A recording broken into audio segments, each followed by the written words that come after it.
Okay, so I made this video today.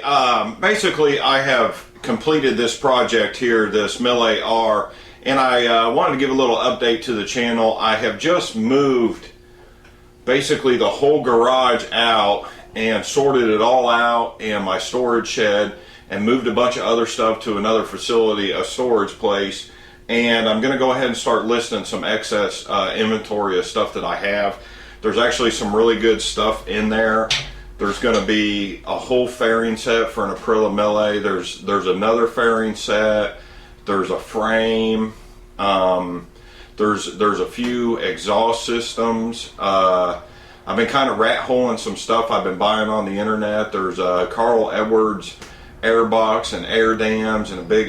There's just various amounts of stuff that I'm going to have listed on eBay. So keep an eye on my. There's a wasp in here. Oh my God. Oh my, cut.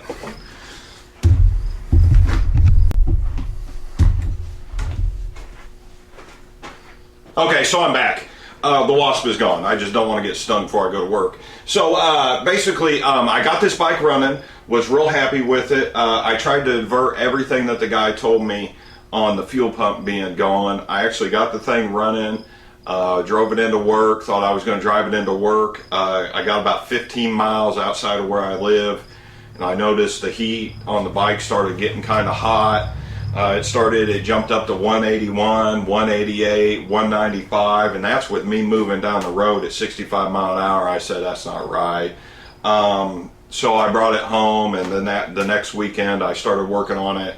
And the thermostat had gotten stuck, and the thermal switch to turn the fans on weren't working. So flushed the radiator out, so I solved that problem. Then went this weekend with my buddy Nick, and we went for a little ride down, I don't know, we went 90 miles. Went and looked at some more trailers. I still haven't bought a trailer. He knows a little more about trailers than I do. And went to the trailer place, come home on the interstate. The interstate was moving about 85 miles an hour going north to Chicago, and boom, my bike just quits running on the interstate, lose all power. Not all power, I lost spark and I lost ignition, so we pulled over on the interstate, let the bike set, tried to crank it over, and I got the no start code. And there is another wasp. I've got a nest in here. There has to be. Oh my God.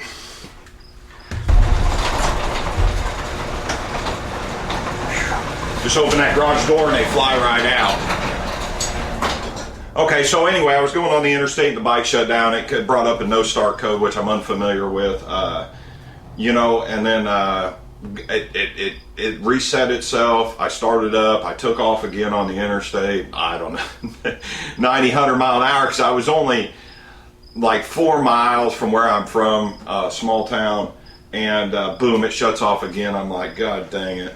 And so we sat there on the interstate again, and then the third time I started up, and I told the guy I was with, I said don't even bother following me. I said, I'm gonna run this thing as fast as it'll go. And so I took off. I don't know, I looked down at the dash and it was 100, 110, 120, 130, 140.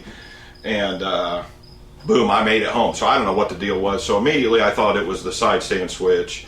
So I switched it out. I had some other parts sitting there, and got on the forums, and it actually said that the tip sensor, that's the code for the tip sensor. And I got out the manual, and that's what it does, is it cuts the fuel and the spark off when you flip the bike backwards, and they do go bad. And this bike had been laid over on the left side, he had told me. So dude, I've got a nest in here, because there's number 3. There's something going on in here. That's the third wasp. Anyway, so oh my God.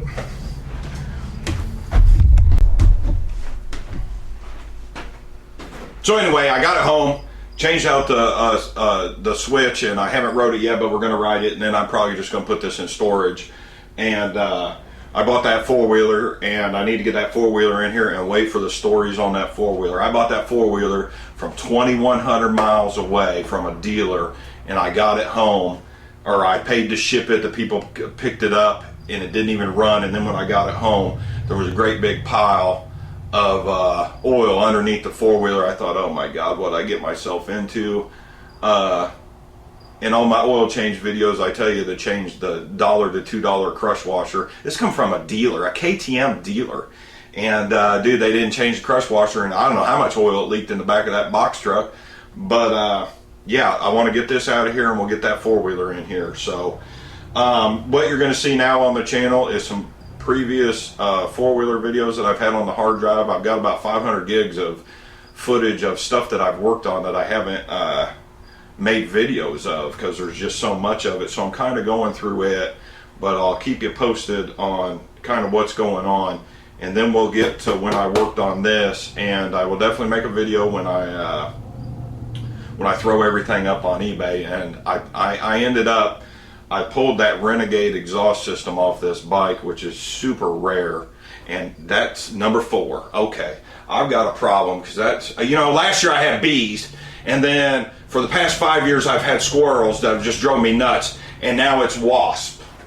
I had some yellow jackets, but not wasp. So yeah, stay tuned and check the eBay link down below. That's my eBay channel that I'm going to be selling stuff on. But there's going to be a super rare Renegade exhaust system, and I'm not getting stung. I'm getting out of here.